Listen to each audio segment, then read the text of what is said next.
So I do want to get to this shutdown we're currently in. What's your message to the country about how it's going to affect them?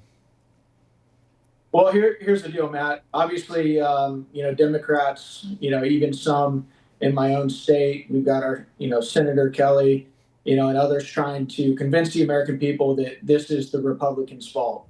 And as you well know, Matt, we voted on a continuing resolution that would go to, the end of November. So we already funded to, keep the government open.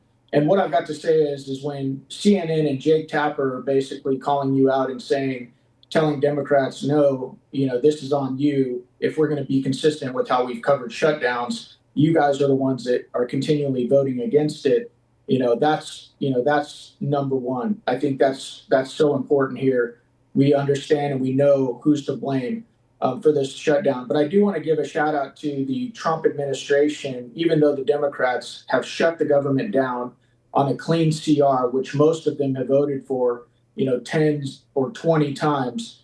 He's done everything in his power to shift pots of money around to make sure that our bases are covered, with our most vulnerable government employees like our military. And so I want to give him a shout out for that.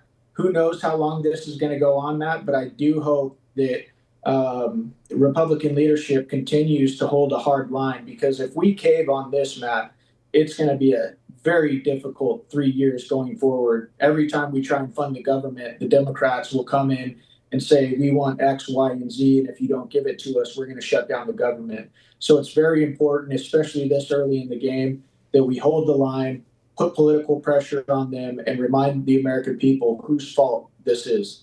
I do want to get to the impact on our troops. I know that's something you care deeply about, but we did have Congressman Eric Burlison on the program recently, and he said that he didn't agree with Speaker Johnson's strategy of keeping Republicans out of Washington, that he thought coming back to Washington in the House, using the House floor to apply that pressure in the form of voting for bills to fund the things we do care about, like our troops and our vets and ICE and CBP.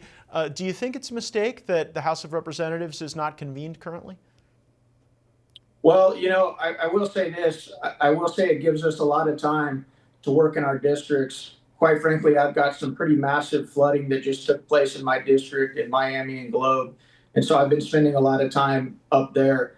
And, I do think it, puts some pressure on the Democrats, that we're not in Washington. I can understand what my colleague Eric Burlison is saying. I know there's a bunch of people giving, the speaker advice. At the end of the day, I don't know, what he's going to go with, but from the last I heard from him, as a matter of fact, just this morning, I think he's committed to holding the line and keeping us out of D.C.